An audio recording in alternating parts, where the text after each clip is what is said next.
The Blizzard's Whisper by the Confused Camper. It was the dead of winter when Claire and her brother Mark decided to head up to their family's cabin, a remote house nestled high in the mountains. They'd grown up there, and though the place always felt a little eerie, it held nothing but fond memories for them until that year. The weather forecast had warned of a storm, but Claire and Mark thought nothing of it. The cabin was well stocked, and they'd been through snowstorms before. They left the city behind, driving further and further into the mountains, the sky darkening as they ascended. By the time they reached the cabin, the snow was already falling thick and heavy, swirling in dense clouds that made it nearly impossible to see. The wind howled through the trees, an unrelenting force that seemed to shake the very ground beneath them. Claire slammed the car door, and Mark followed close behind, both struggling against the wind. Inside the cabin, they lit a fire, hoping to chase away the chill that had sunk deep into their bones. The crackling flames offered a fleeting comfort, but the storm outside only grew worse.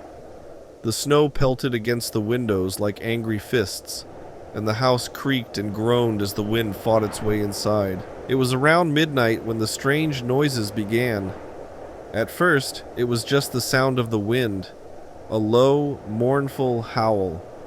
But soon Claire thought she heard something else, a faint tapping at the window.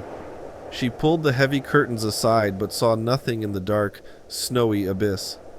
Probably just the storm, she muttered to herself. But the tapping didn't stop. It grew louder, a rhythmic knocking, insistent and unsettling. Mark glanced at her, eyes wide. "Did you hear that?" "Yeah, maybe it's just branches," she said, though she wasn't sure anymore. The tapping continued. Mark stood up from his seat by the fire, his face pale. "It's not branches, Claire. It's too precise." Suddenly, the wind gusted in a violent blast, shaking the cabin with such force that the doors rattled in their frames.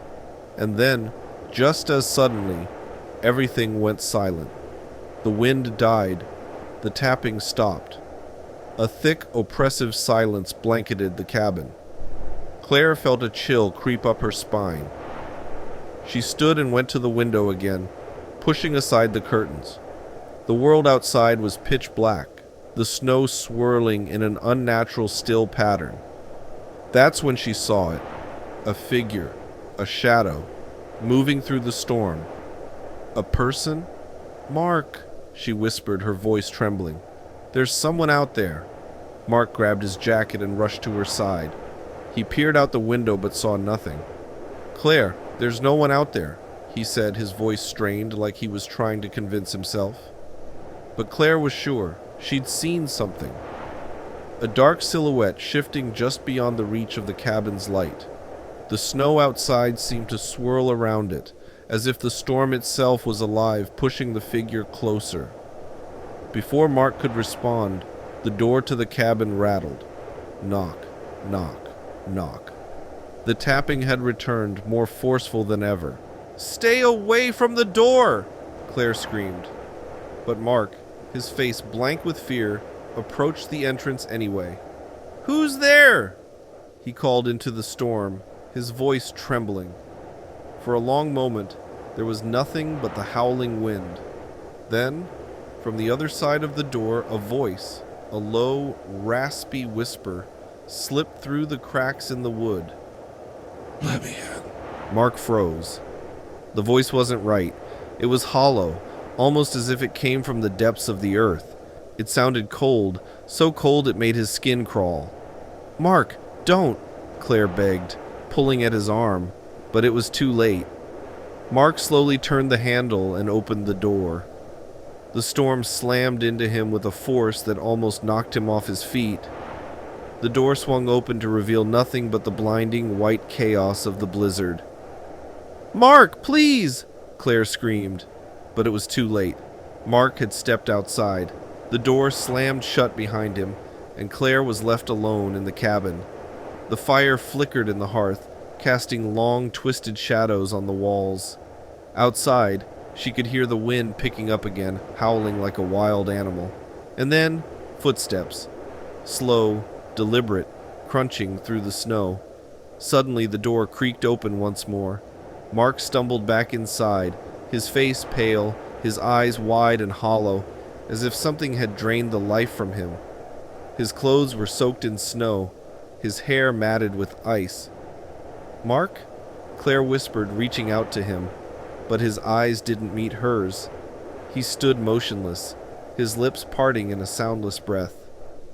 And then, through the silence, the whisper came again, a voice like the wind itself, but this time from inside the cabin. Let me in. The air turned frigid, colder than before. Claire backed away from Mark, her heart racing. The storm outside had stopped, but the chill in the cabin was suffocating, like the very air was being consumed by something ancient, something evil. And then, slowly, Mark turned to face her. His lips curled into a twisted grin, not his own, but something far darker. He stepped toward her. Let me in. He whispered again, and the snowstorm, no longer outside, began to swirl around the cabin, gathering inside as the darkness grew deeper, colder, and the whispering continued. Thanks for watching, and please hit the like and subscribe buttons for more stories.